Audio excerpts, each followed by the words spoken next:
Our partners at BetOnline continue to be your #1 source for all your betting needs and sports info. Find all the latest odds, news, and sports developments, including this year's Wimbledon Finals, Major League Baseball, all the latest fighting news, and this season's NFL. Head to the website or use your mobile device to sign up today. Receive your 50% welcome bonus on your first deposit. Just use our promo code BLEAV to get the bonus and get into action. Bet online where the game starts. Hello. It's Private Talk Podcast with Alexis, Texas. We are back season 4, and today we have Morgan Lee on the couch. Hello, and welcome to Private Talk. I'm excited to get to know you a little bit better. You're an adult film star. Now you are a boxer. You're kind of like changing things in your life. So I want to know past, present, future, all of those things, and get to know you a little bit more intimately. Cool. I would love to share that with you. So how are you? I'm doing really, really good. Can't complain. So, I like that. Yeah. We kind of touched base. We kind of talked on Instagram where it's like one of those things where, you meet so many people in the industry for, as long as that we've been in the industry, but you kind of maybe said hi, or we're the same agency, or you kind of know, third party friends, but sometimes we don't, as women, get to really talk to people. Yes. And also I think it has a lot to do with who we were at those times, growing up in the business where, we were really young. Sometimes, things you don't know who's intimidating to talk to. And I get a lot of people, told me, it was like, well, I didn't know how to talk to you. And it's like, just say hi, you know what I mean? So it's those intimidating things where it's like breaking those boundaries and like having real conversations and getting to know the real you and getting to know, the business side of you. And so much I've seen from, my side looking in with you is the growth of where you were in the beginning to what I've seen the last 2 years, which I think is really cool to see. And, because you're so vulnerable with your story and how you are with, your life, I think speaks a lot of volumes of a woman like yourself, is because you don't get enough credit and give yourself a pat on the back, is that it takes a lot to be vulnerable. It takes a lot to, one thing to be an adult film star and show who you are sexually and all these things, but there's things underneath there that you either had to discover yourself, went through, and kind of like pushed you into the direction that you are now. Totally. So can we talk about from the beginning? Yes. Oh yeah. And also I want to say, it's funny that you were mentioning how we get afraid to like approach us girls in the industry, because I honestly didn't want to approach you because I was intimidated, because I was like, oh my god, it's Alexis, Texas. Everybody was always like, oh my god, it's Alexis, Texas. Whenever she go on stage, all of us are like super stoked to see you. And like for some reason I never had the courage to come up and introduce myself until over the past 7 years I built the confidence finally. But so to backtrack to getting like into the industry, is that kind of where you wanted me to start with, like, how I got in? However you want. However, I feel like, I think it's, journeys of, however you want to. Where do you feel like, you kind of started, and like really the progression of like, did you have a good time? Were you forced into things? Were you like, did you know right away when you got into the industry, like where you wanted to take your career? Or was it just young, dumb, and full of cum like myself? Like I had no direction. I just liked what I was doing. Like kind of tell us about that. Okay, yeah. So I'll say this. So when I first like moved to LA, like I was like a super Christian girl when I got here, so I didn't really know anything. I'm from Omaha, Nebraska originally. And, long story short, to sum it up, like I had kind of gotten involved with people out here at a young age that kind of steered me in the wrong direction. I was in a really bad place where, I had really no help at a certain time. So it was... Now, was this before you got into the industry? Yes. And why it influenced you to get into the industry? Yes. Okay. So this is how I got in, And, when things are not going the way you want them to, you're struggling, you don't know what to do, you got to do what you got to do. And when I was going to hair school at the time, there was actually girls who were in the industry who were trying to get out of it. Okay. And that's why they were going to hair school. So, a few of them mentioned, a few things about it, and, getting curious. I'm asking questions. And had you been like an avid like porn watcher yourself? Did you even know anything about it? Or No, I was pretty prude. Okay. Yeah. So you weren't even sexually over sexually stimulated yourself at the time? I would say like as an average like high schooler, like I was fucking, but it wasn't like I was like into porn like Yeah. that, but like, you know, I was a partier and I was definitely having fun, but not to a degree like of what we were doing in our industry. Okay. So when she's telling me all these things, you know, the one thing that really got my interest was money, you know, and I'm just like thinking, oh, these beautiful girls, blah, blah, blah, this lifestyle. I'm already kind of around people who do stuff like that. You know, and then I'm like, I'm holding back for my own personal reasons, like of going into that. So what were your personal reasons of holding back?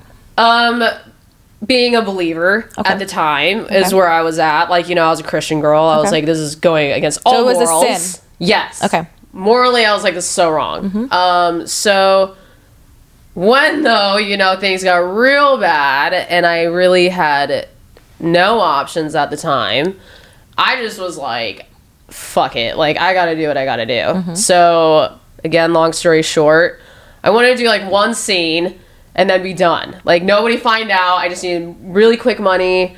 I thought even like $1,000 was like so much to me. Like $500 was so much to me. I mean, you know, that's, at one time it is a lot of money. Yeah, because you know? like I'm making at freaking Cheesecake Factory like $200 a week. Yeah, you know, and I'm like, you're busting your ass. Yeah, you're going. Like, this isn't working. Yeah. Like, you know, just couch hopping, stuff like that.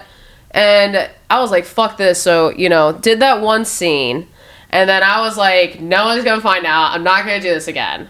But when I got that check, when I say, I just was like, holy fuck, like, I've never had this much money in my hand right now before. I just got sucked in like this. So what at that moment would you think that what describe that feeling? Did you feel like powerful? Did you feel like, you know, fuck it, like, you know what I mean, like, this is a lot of money and you'll do whatever, like, because I think it's a, you know, it was an adrenaline rush. Okay. Yeah. So you got off to the fact that, did you enjoy what you did? No, not really. I was freaked the fuck out. So you were only satisfied until you had the money. Yes. Okay. So it was like it was a money driven situation. Okay. Totally. So from that point, where does that go? Because you said you only want to do it one time, but the money is good. Like you said, you did it. You may not have enjoyed it at that time, but you know, you could be like, okay, maybe I can learn to like it. Yes. Whatever the situation is. So where do you go from there? So that's kind of what it was I was like, oh, I'm just going to like kind of keep going with it. And like, you know, if I really don't like it, then, you know, I'll be done. But, you know, the more money came in, even though like I was forcing myself, I was really forcing myself to do these scenes because I felt super uncomfortable. Even people who knew me, when they slowly started finding out, they would literally tell me, they're like, yo, like, you can tell you do not like what you're doing. And then the drugs came in. Okay. So when I started doing it, you know, I don't know if you remember, do you remember Clover? The guy I dated that we had that thing happen? He's the one who got me into the drugs. Okay. So when he got me into the drugs is when I really was like completely fucked up in this whole industry. Like, I was like, oh, I'm making money. I'm substance abusing while being abused, all this kind of shit, and then I'm sucked into this fucking world. Okay. Because, you know, I don't have anything else. So was he controlling that, or were you still at this point controlling yourself being in the industry because he was doing it himself too? So it felt like you were just kind of like going along with what the flow was, and then you're highly medicated of what's going on, and then obviously we have abuse in the situation, and then that's not great for any situation. It was literally all that. Like, I literally like was just falling into these like things that were so new that I'm like, oh, like, this isn't gonna be like that bad. And then once it happened, I'd be like, holy fuck, like, this is crazy that this is like really what's happening. So I definitely was following footsteps of people who I thought, you know, had names in the industry, you know, who are manipulating me to do things, and, you know, just, you know, kind of take me down that path that you don't want to go down. I feel like, you know, when you get into porn, you kind of either can stay like on a good path, or you can really veer off and really get into like the drugs type situation, which is like the path I started going down. Okay. And then when that all started happening and like the whole Clover thing happened, I literally... Do you want to indulge, I mean, what the Clover thing happened is? Yeah, I can. I don't... You don't have to go into obviously detail, but I don't know if the fans know, or if you want to just like touch briefly on what that means to you, because I feel like in some way, full circle, where you are now in your journey is a big part of that. So just touching on of like, I feel like why I have a lot of, and not that that's one of the only reasons, but empathy of your strength of where you've come where you're going, is having those things to kind of talk about and shed light on if you feel comfortable. Yep, totally. So when like the Clover thing happened, you know, he was just a very abusive person. I mean, I wasn't the only girl. He did it to Jen too, that makeup artist who was in the industry.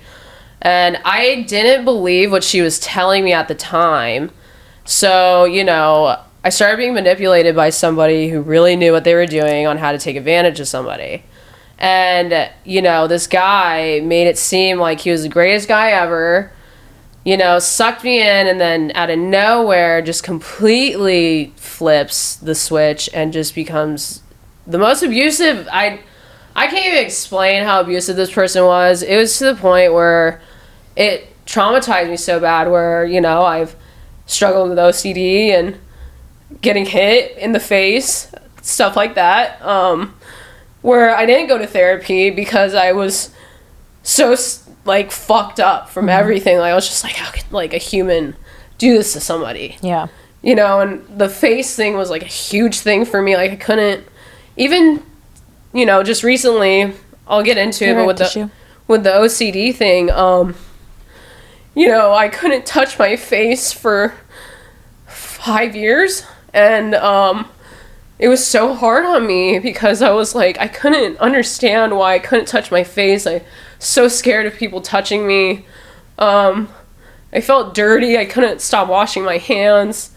Just everything, like, really fucked me up. And he really affected me with men, how I viewed men, how I thought people could treat somebody. I was in shock that somebody could do that to somebody. And, you know, he literally almost killed me that day at AVN. And I never, like, recovered from it. I just ignored it, and I ignored it. I've been ignoring it. And then I, you know, after that happened, I ended up getting in a good relationship with somebody. And they started letting me see, like, a better side of things, and I started getting healthy. And, you know, his name was Romeo Price. I don't know if you remember him. I don't. He was an adult performer guy, yeah. Okay. And so I started getting healthy, whatever. But then I started, you know, really, like, working. Like, because I was like, you know, if I'm going to be in this, I was like, I got to do this. And, like, and at this point, did you start to enjoy it more for yourself? And it wasn't just for the money? Or actually, I mean, money obviously was a motivator, but it's like at this point, before when you started, like, you didn't like it. But did you start to like a point of where the sex was going? And because, like, when I, like, things started clearing up and I could, like, heal a little bit, and, like, when I could, like, understand what I was doing and, like, really, like, start seeing what's going on, I was like, okay, this isn't that bad. I was like, okay, if I'm going to do this, then I need to take care of my body. I need to act right when I'm on set. You know, I have to treat this as, like, it's a fucking job.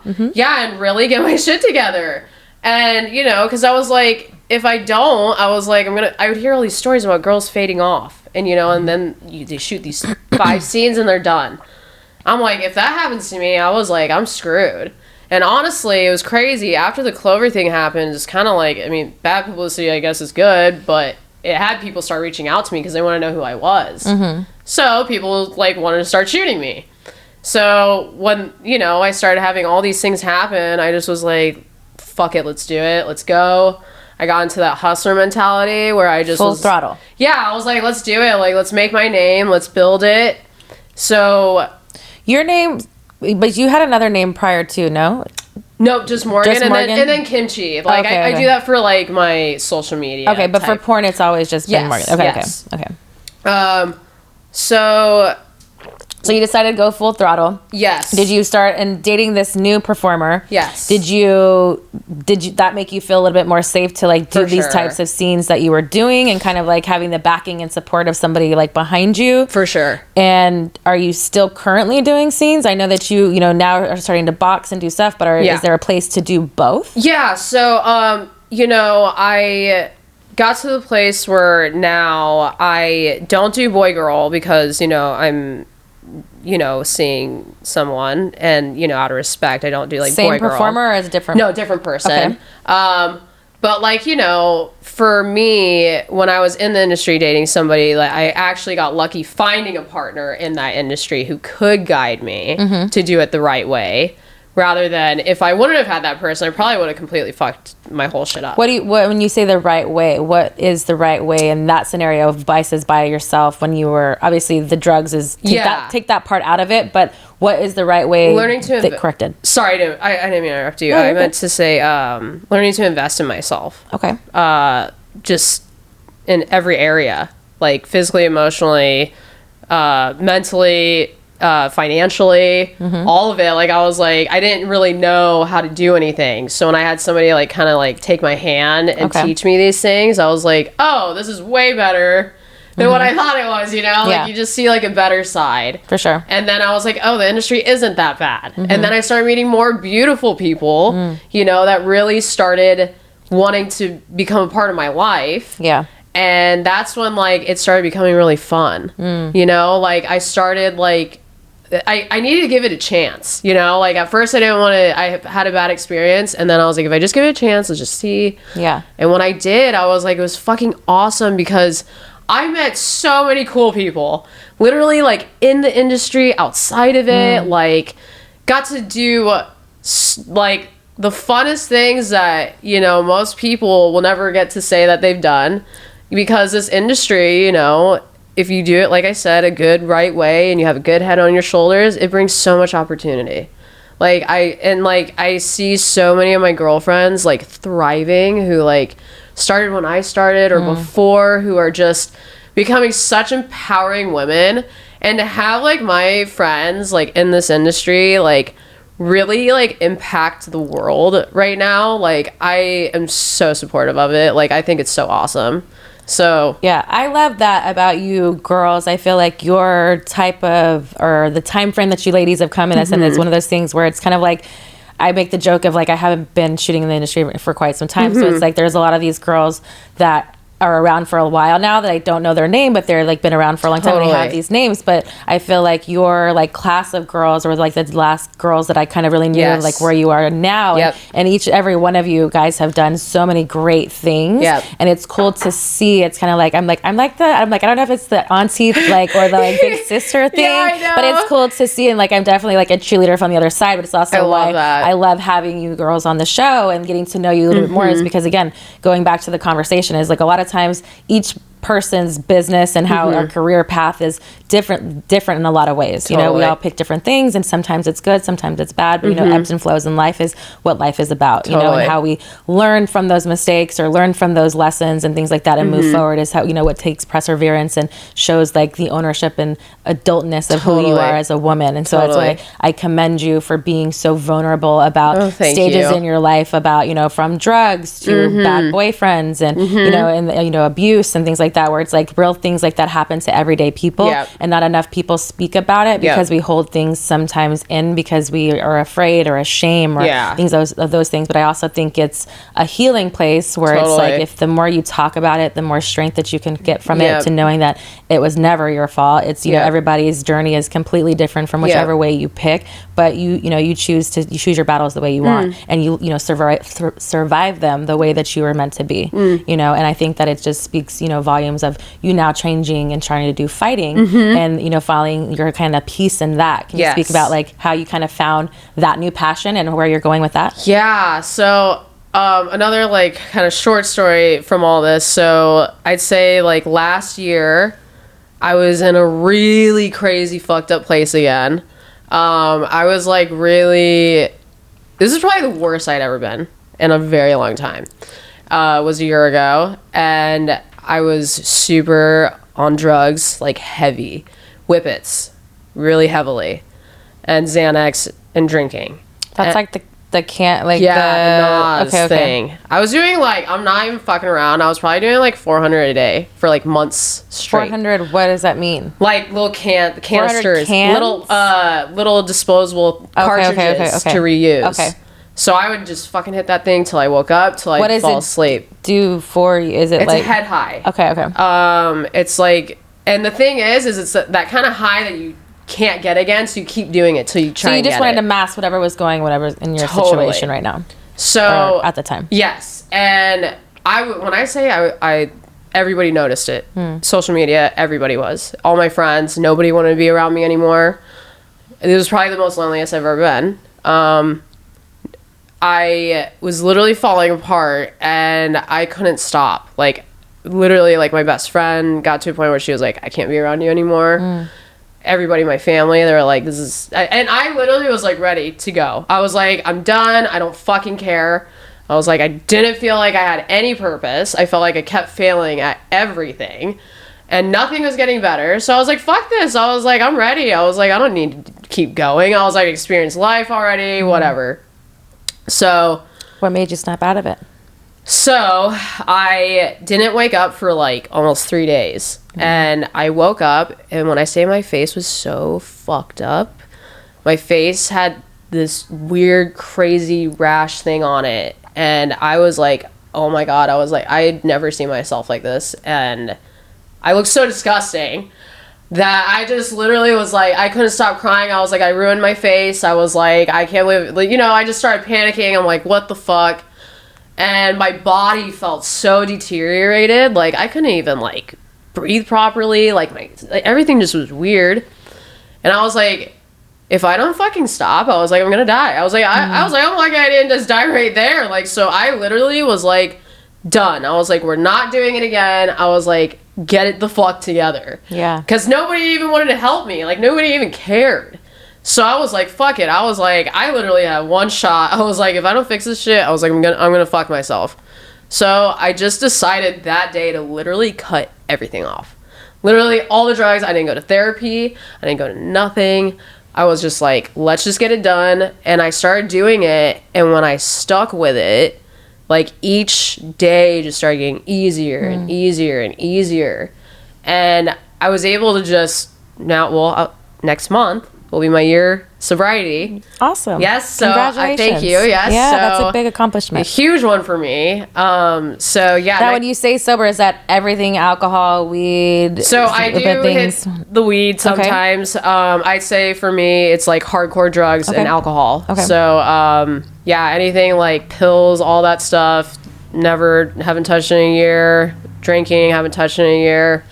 Like I said, I'll smoke here and there. But, you know, it helps me a lot sometimes, you know, so that I don't fall back into the hard stuff. I mean, I think that everybody's, you know, battle is probably a little bit different. So it's like knowing what you really need and, like, you know, kind of giving you your grace, you know, with all that happening. Totally. You know, it's like, you know, if you need weed a little bit, you know, wean yourself out. And eventually, if you may not need it, maybe, you know, it depends on what, you know, what you're into at that time. Totally. But how do you think that kind of like process like got you to the boxing? Yeah. So, you know, so when I started wanting to get healthy, I started getting to a place where I was like, oh, I want to get into fitness. So I was like, oh, I'm getting healthy, you know, I'm getting into a good place. I was like, fitness is kind of like the route that I think I want to go. So when I started doing that, it just kind of naturally started flowing. Like, I was getting healthy. I started looking good again. Like, you know, people you are like naturally into like kind of fitness before? Yeah. Okay. Yeah. Always have been. Okay. And sports. So it just came natural. Yes. Okay. So when that was happening, you know, I was like, oh, this is going to be like the route that I want to do. And then one of my friends just hit me up who had already been in the Misfits boxing. And he just was like, hey, do you want to do this? I thought about it and I was like, nah. I was like, I don't know if I want to. Mm-hmm. And then, you know, couple months later, you know, I get asked again, and then I'm like at a place where, and this was what, like probably 4 months ago, okay, where I was like, you know, I really was like, do I want to switch my career and like go full force into something else? And I'm a risk taker, so I was like, fuck yeah, let's do it. So I was like, okay, let's do this. I moved to Long Beach, you know, just a couple months ago, and then found this gym that I was going to, and then I knew too, this is the crazy thing with the OCD and the drugs and all this shit that goes into this boxing thing. So like during the boxing thing, I was like, I don't want to get hit in the face. I was like, there's no way. I was like, I can't stand it. Triggers to you. Trigger. I won't even let anyone touch my face. Yeah. So like, I was like, how am I gonna hit in the face? So I was like, I just need to learn how to dodge everything. It can make you madder. Yeah. And make me like, here's my target. Exactly. You touch me, we're gonna go crazy. So, yeah. So like you're thinking that, but this is the thing is like, when you're training, you are getting hit by stuff. So like, I would have these panic attacks where I'm like, oh my God, I'm getting hit in the face. Cause I would have to like, if I got touched by something, immediately my OCD would be I have to go shower. I have to wash my face. I gotta wash my hands. Anything that touched my face, I'd have to go do a routine. So for me, I'd be like freaking out that I gotta go and do this. So I'm like really not wanting to get hit. And then like one day, like the OCD thing, like I don't know how to explain it, but it was like such like a spiritual thing. One day I literally like went on my Instagram. And I was like, because people knew, because I talked about it before with the soap thing like 2 years ago. And I was like, guys, I think I'm genuinely done with this fucking soap. Like, because I have been. I love that. Yeah, like I have been fighting and. I'm sure it's liberating. Yeah, you know it was what I mean? so liberating. Like I had the confidence because I was like, I have to fight. I was like, if you can't fight and get hit in the face and learn how to touch your face again, I was like, you're never going to move on and learn. So I was like, dude, let's fucking do it. Girl, the soap thing, like, I haven't done it since. Good like, for you. It's fucking crazy. I know, it's such a weird thing, but at the end of the day, it's not weird. I think that it's obviously that there's vices on certain things and reasons why we put those in place. You know what I mean? And that is something that your journey, unfortunately, had to go through, whatever. Yeah. But the fact of being aware of what that was, giving it grace and being like, this is what it was, and also just continuing to do it when you needed to do it. But then now learning and finding something that's replacing those things to making you feel empowered, making you feel to the point that I don't need this. I have myself. I have, you know what I mean? Like I need to do this other thing, and this is in my way. Totally. And at the end of the day, it's a lesson of learning that the only thing that's in our way is ourselves. Totally. So it's like, you know what I mean? It's like sometimes you just gotta fucking fuck the bullshit. Yep. Just do whatever, like what you want to do. You know, all these cliche sayings that, growing up or whatever, it's like one of those things. They're really true. You know what I mean? It's like you have to find what drives you, what makes you passionate about what you're doing, and because then it makes it so authentic that it just makes sense. Totally. And you know what was crazy is going on this journey, because I'm going to be on this one for a while. I'm learning that the more that I can replace my negatives with positives, like, and that being said, like, let's say somebody's struggling with drinking, like, finding just an outlet that, and it takes effort, like, not everybody like can just do it like this, but like, people who do have like issues like that, finding an outlet to like replace something that you're struggling with, like, is like how I really started being able to get better. And rather than sticking on it, because I was like, if I keep ignoring it, I'm gonna keep getting the same result over and over and over again. And it's insanity. Like, insanity, yeah. And I was like, and we don't need to keep doing that because it's been years. So I was like, something's got to change.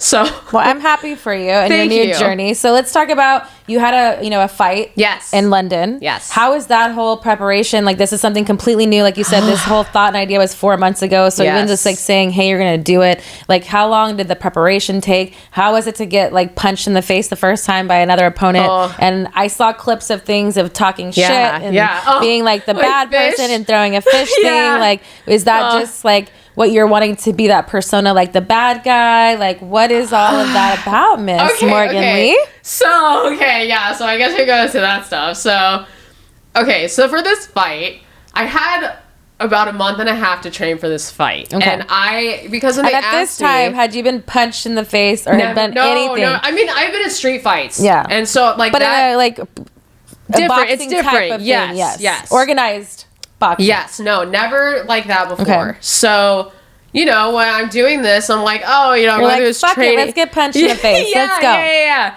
Girl, when I would first start sparring before I was going to London, I got my ass whooped. And I'm sure, girl, I work out at a boxing gym and those people get worked on. And I'm like, that's why I'm like, not for me. I'll be the ring girl and be real cute, but not for me. She's like, no, girl, I tell you, I literally get hit in the I'll drop it, my ass will shake, but she said no. She's like, I'll be laughing out here while you're on the ground. And I'll be rooting for you. Like, I love boxing. For me, I'm just like, oh no. Oh no, no. Yeah, no. It's one of those things. Okay, honestly, the only reason why this is a good sport for me is because I got that little craziness in me that likes this shit. But that's why I think it works, is because you've always seemed to me from afar, not knowing, you've always seemed feisty. Yeah. You've kind of seen, like, in a sense, lost, but you've always, like, kind of, like, just been, like, scrappy. Yes. You know what I mean? So I feel like in those senses, like, why it's good for fighting is because you're always on guard. Yes. Now, replacing that with emotional things to, like, a physical task is why I think in the great, like, moving to where you are at, like, in this journey in life is really good for you. Totally. Is redirecting that anger to those things. Totally. But I also, and I don't know, and you know, this is my 2 cents. I say I'm Dr. Texas. I don't have a PhD at all. But I also think that if you have it in place, like, you can only ignore certain things for so long. And therapy is really helpful in a lot of ways of knocking down walls even more than, obviously, we are our best person to be our teacher and, you know, learning of things. But sometimes it takes people to get things into our deep inner sides of us to really go to the next level of healing and learning grace about yourself. And like, you've done a really great job of navigating through your life, whatever. But I really think that you would benefit from having just someone who's an unbiased person. You know, I think that therapy comes in different ways now. It's not something that you could have to, like, do a counseling. There's life coaches. There's people that can, like, have outlets. But something that could really give grace to you is because I feel like there's a lot more unleashing that you need to do emotionally to really shine in what you're meant to be. For sure. And that's why I think, again, I appreciate you sharing your story with me and you know, the, you know, private talk, and also, like, being vulnerable like you are. Like I said, for me, I've struggled with vulnerability. I'm very, like, a tough shell about things, but the last couple of years and the journey in life work that I've done, I've been working on my vulnerability. And so I've always like show praise to people that do that, because you do it so naturally, which I think that is a really good guide to where your healing can go. But there, you need another little nudge to get there, you know what I mean? And that's okay, you know, you get on your own time. But I think that, you know, if you just feel, you know, seen and heard in a safe space, and knowing that what, you know, your journey, what you went through, and things like the bad parts was never your fault. Nothing that you ever did. It's just, you know, it needs a place to redirect those emotions and feelings to positive things. To knowing that, you know what I mean, why those things happen in a positive grace. Yep. And you're very right about that. You know what? I'm gonna listen to you on that. Dr. Texas knows a lot of things. I'm gonna listen to you on that, only because I've actually been having kind of like a yearning for something like that recently. I've been kind of, you know, doing everything on my own, and I'm needing to give myself grace, more grace than I usually do. But that's what happens, what comes with really healing. Until you realize what grace means. And what gratitude means. And what, you know, of what you've crawled out of, and what, and giving yourself that you're, you know, a successful woman. Give yourself praise. You know, people, you know, you have a platform that you can speak on, from anything from boxing to whatever. You have supporters, you have people that love you, that look in on you when you have problems, with anything from the soap thing to men to the business or whatever, you know what I mean? So to think the positive in those negative things, like you said before, is changing those negatives to positive. It's, you know, the feelings that we have that are negative, or things in our past that we've all had. Unfortunately, we have to, like, make those feelings something that are positive, and know that, you know, at the time that may have worked for you, but it no longer serves you. So let it go. I like that. Go, you go, let girl. It go. All right, we're going to play Truth with Texas. This is my favorite part of the whole thing, because we get a little naughtier. Okay. But, all right, how it works is we're going to go through 4 different types of questions: kinky, naughty, romantic, and spicy, and get to know you a little bit more intimately. Ooh, let's do it. All right, we're going to start with spicy questions. Cool. Do you like dirty talk? I love it. Can you give us an example? Like, I love when a guy calls me their little slut, like, while they're, you know, like, when they're fucking me from behind, they're like, oh, you're a little slut. Okay, slut talk. You like to be slutted out. Love to be a little slut. Have you ever thrown up during sex? No. Never. Okay. Maybe one of the, like the deep throat challenges, like, you in our industry. And you swallowed it? But no, not like, I don't think I've, like, maybe because a dick went too far down, but I don't think I've thrown up, like, having sex. Well, normally I think of it more in the sense of, like, if you were giving a blowjob and, like, you were, you know, getting throat fucked. Did you throw up? No. Never. I don't think so, no. Throat champ. That's my girl. Let's go. That's my girl. Let's go. Girl. Okay. All right. Have you ever broken up with somebody because they were bad in bed? No, because I haven't had that happen yet. Nice try. Yes. What's the craziest place you've ever had sex? Movie theater. Oh. Yes. Okay. Yes. Okay. And that was risque. Okay. Okay. That was high school. Oh. Dirty floor. Dirty. You were on the floor. You weren't even on the seat. In the front, because no one goes in the front. Just dragging ass cheeks. Can't people see people in the front? You're looking down. No one was in there, but you could hear ass cheeks sliding. Oh man, I don't even remember. This was probably like 10 years ago. Was it the Titanic? I don't think so. Maybe too soon. I know, right? Toys in the bedroom. Love them. You love them? Hitachi. Okay, but you use that with somebody else? Yeah. I mean, but you don't get jealous? Okay. My person would get jealous because I'm all about the Hitachi, but that's a personal, like, it's a one-on-one time. My Hitachi's name is Bob. We had a relationship for many years. Yeah. But, like, bringing it out when the dick is there? Well, I think I like to get both stimulated. Like, I'm like, fuck you. If you're going to come like that, I better fucking come like that, too. So when do you bring it out? And, like, what minute? Is it, like, right away? Is it just laying in bed? So it's, like, it's a threesome at all times? No, this is, like, we're still going, and I want to get off again. You're like, he's like, what are you reaching for? Yeah. And I'm like, you're behind me. I'm like, just turn it on, slide it underneath real quick. So you're gonna know. See, I'm a multiple comer though. Like, I'm coming about like 7 times in a session for sure. And it's not even like, it doesn't even have to be that long. Like, I can make myself come. Yeah. But I feel like the Hitachi for me is like after the 5th time, and like it's a different kind of coming, and it's like already in like, and you know, the lady parts are already like, you know, in flames because, you know, you're coming, and it's, you know. So I feel like then, because I'll even have sex, and then as soon as they leave, and I'm like, I need to go back to my Hitachi. Just one or maybe 2 more times. Yeah. Okay. Well, I was gonna say like, okay, I don't do it all the time. It's only like when I really, really want to get off. I did have a guy that I was dating, though, who literally wanted me to use it every time we were fucking. And that's all he does, saying over and over and over again. I was like, what the fuck? But, I mean, it kind of gets, like, there's not a lot of space for both. There's not. It's so big. Yeah, that's why I'm like... Bigger than this. Exactly. So it's imagine this, and then, you know, I mean... No, it's a lot.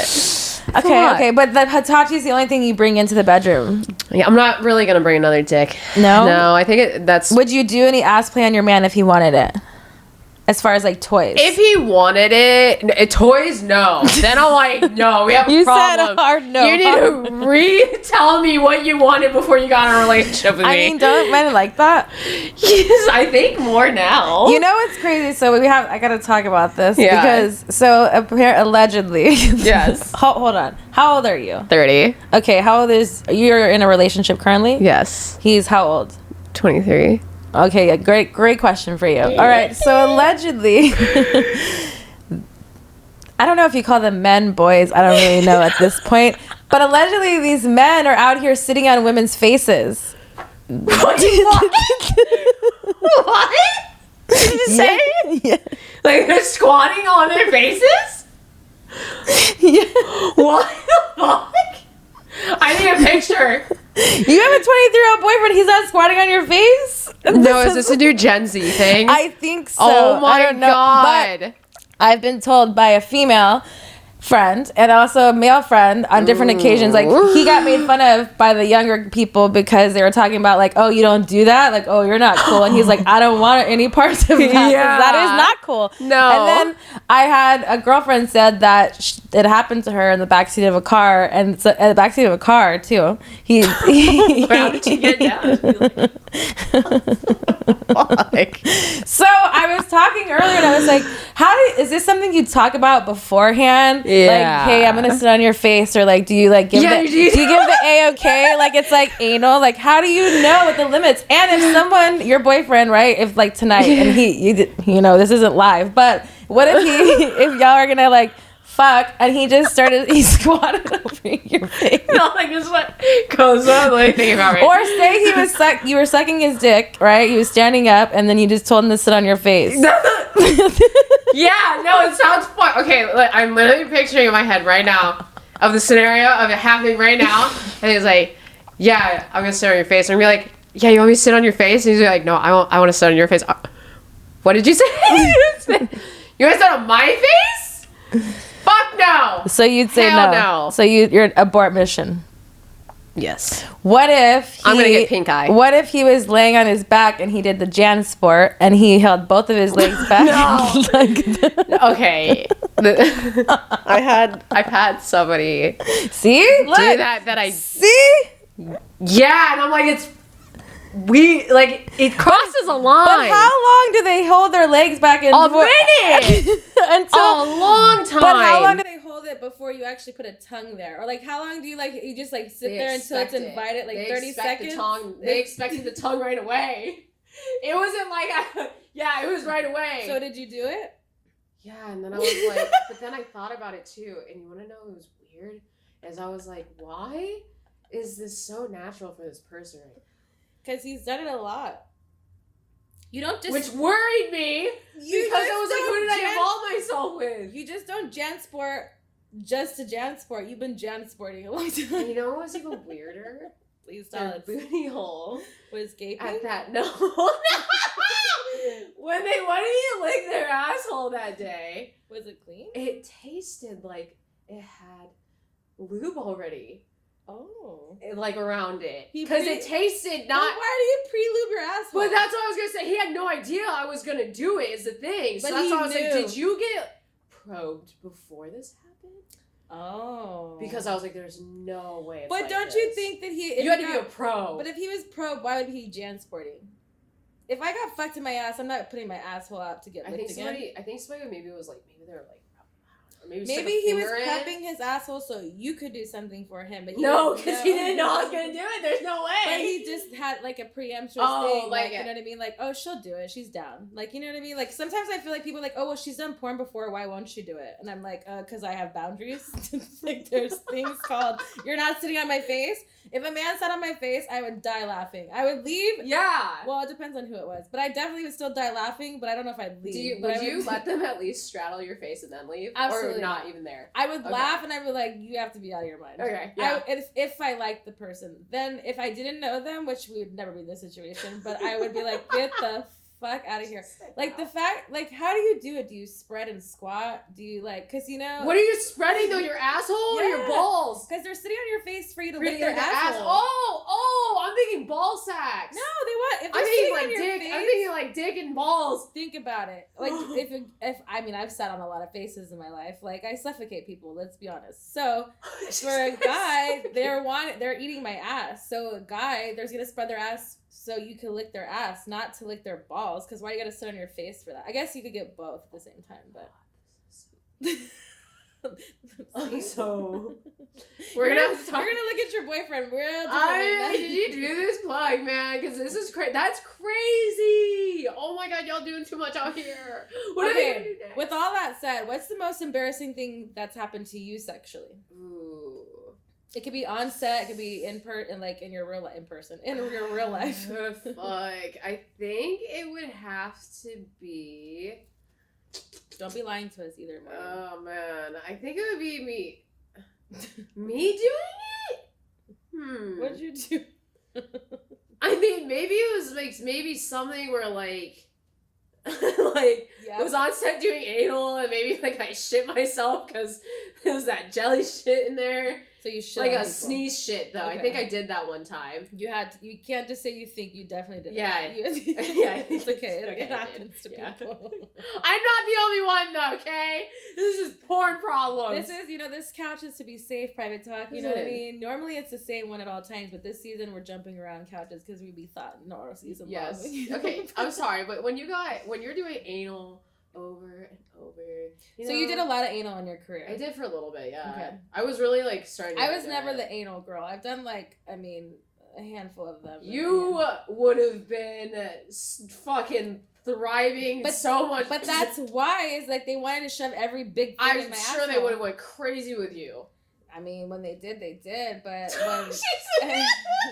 but that's why I did a select handful because so great. And only because my ex-husband did probably half of them. I think I did probably 2 or 3 after that. I don't know. There was very select few of things. Yeah. But only because for me it was nothing that I never did that before porn. Yeah. So it's I wasn't really into it, but it's something I really have to be into. So it's the fact of me having the really big ass and being known for my ass and being around girls that were known for their ass and being fucked by the biggest fucking cocks ever, I got a little intimidated. You know what I'm saying? So I was like, you take that one, girl. You go have it your bad self. I'm gonna start over here and I'll support you, cheerleader. See, I know my lanes. I know my lanes.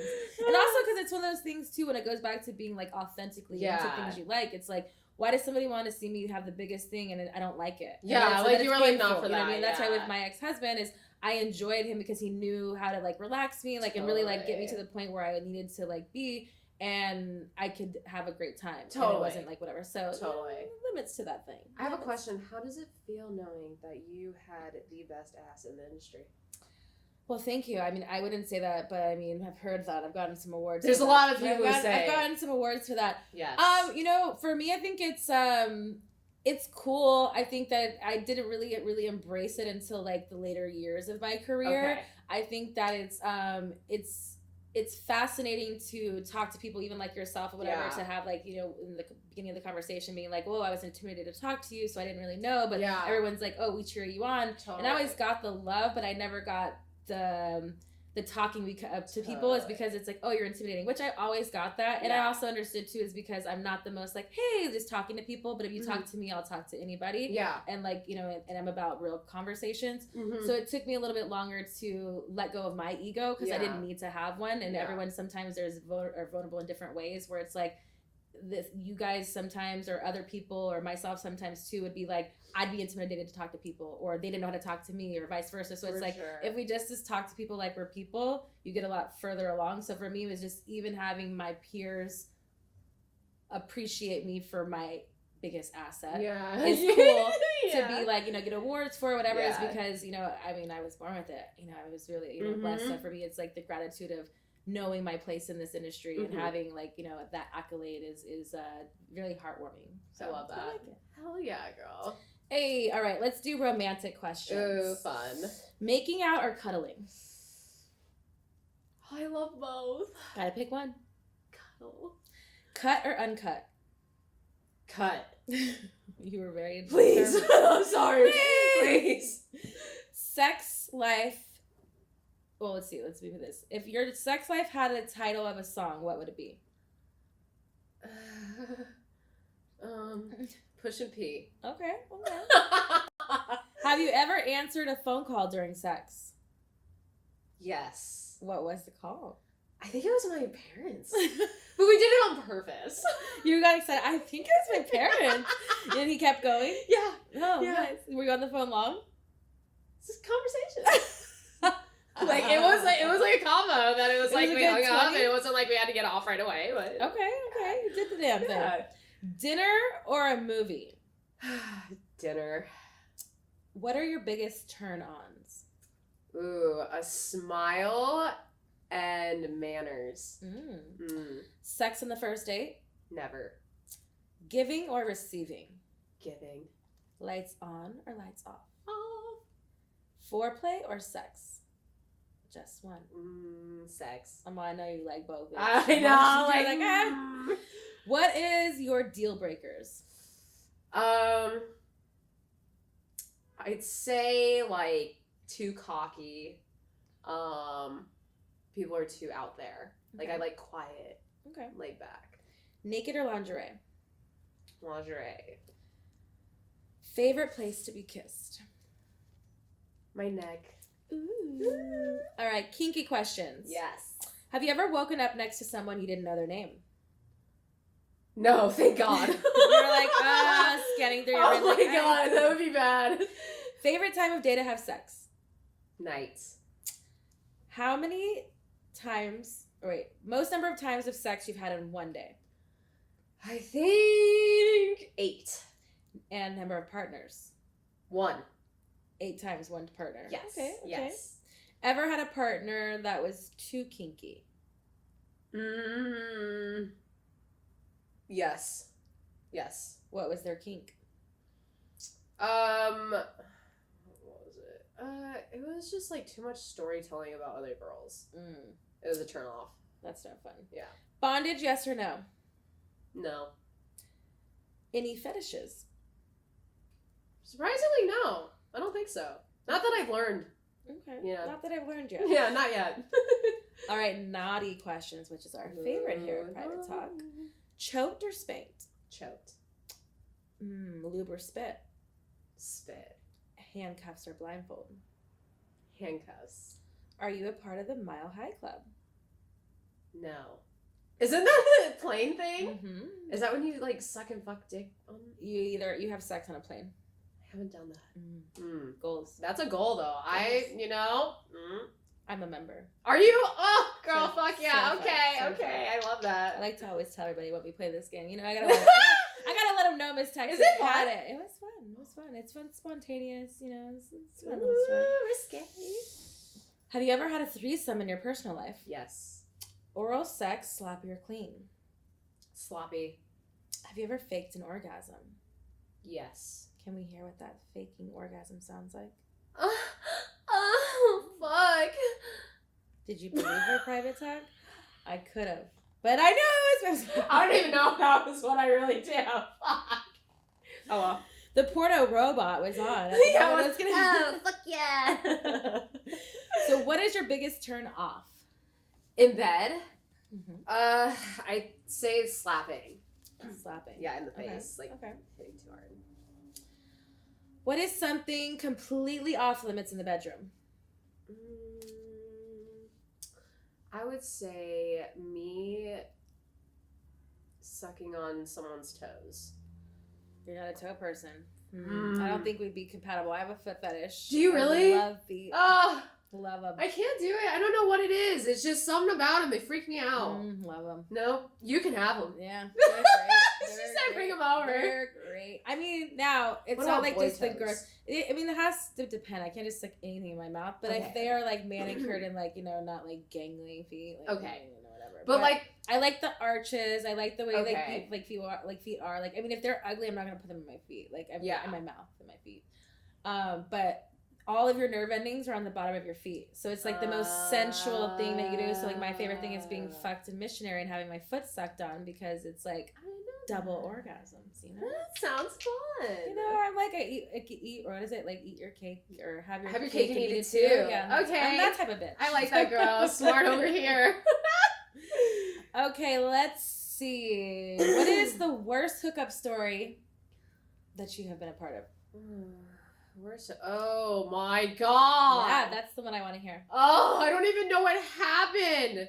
I legitimately was like, did I get abused or what the fuck? So I woke up and my whole face was like, had blood on it. And I'm like, what the fuck? I was like, this is weird. And then like I go in the mirror, my lips super fucking swollen. I couldn't figure out what happened. There's this guy that I had hooked up with. And I know that we got super fucked up, but I don't know what happened. So, and this is what freaked me out. So, I thought I got like my ass beat or something. Because, the little connector under your lip, like that skin, that was like completely ripped off. What happened? That's what I'm saying. So, I'm like, I had like blood coming out of my mouth, like all this shit. And I'm like, what the fuck happened? I literally couldn't piece it together. So I didn't ask. I didn't want to know. So he's just sleeping and you have blood all your face? He was gone. He was one of my friends that we just hooked up. And I was like, maybe I hit my face on something. Because I was like, I know for a fact that he didn't hit me. So I just was like really confused. And I was like, no, I'm not going to say anything. So you just don't know what happened? Nope, don't know. And you just didn't care to ask? Nope. Had the worst hangover. So what happens to that thingy? Does it grow back? No, it's gone.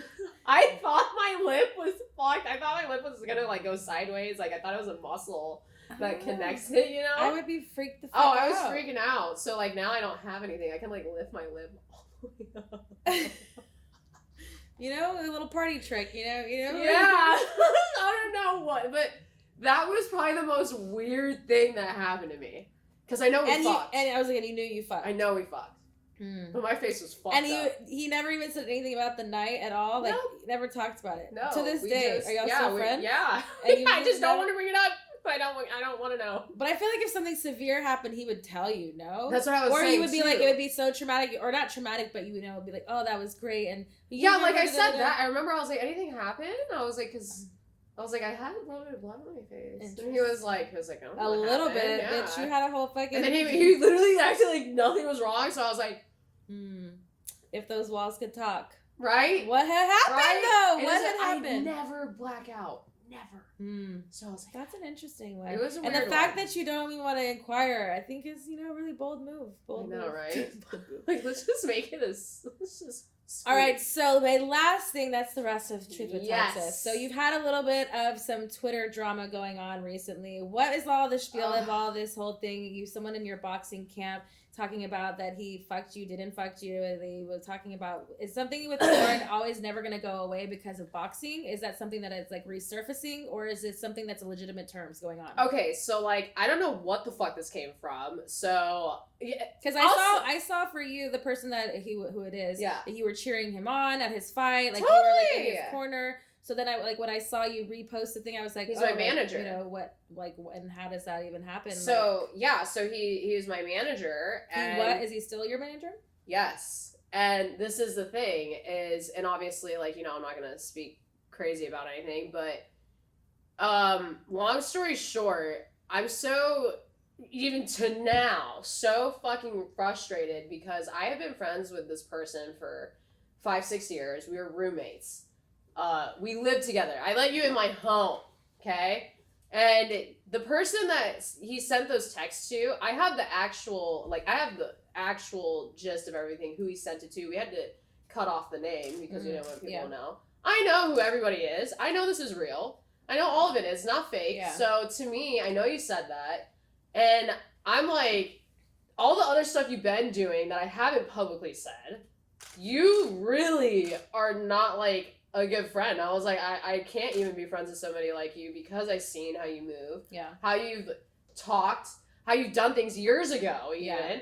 And what I've seen you do now, I'm like, fuck no. So to me, I'm like, and to be my manager, he was supposed to help me throughout the whole fight. I was literally like so stressed out before my fight, like because I had no help. I had no help with everything because there was drama going on with him, with other shit going on that he couldn't like focus on me, and it caused all this shit. And then it was this, like, and I'm like, fuck you, bro. I'm like, this is crazy. And the boxing, I'll say this, the boxing world is very dramatic. Super fucking dramatic. And I feel like it's very small too. Yeah. Like, everybody knows each other. Yeah. Everybody talks about each other. Everybody's saying that. So have you confronted him personally, or is just everything... If I do, I'll freak out. Yeah. I'll snap. Everybody knows I'll snap. I had literally had to tell the people who were talking to him about it. I was like, you guys need to know. Well, let me give you some Dr. Texted advice. You could take it, you could not, you could do whatever you want, but just like an ending of a good note of like where the progression everything is. And it does suck to somebody to be that's supposed to be in your corner that's not there, whatever. Yes. But I feel like there comes a time and a place where there's no need to fight something if it's not true.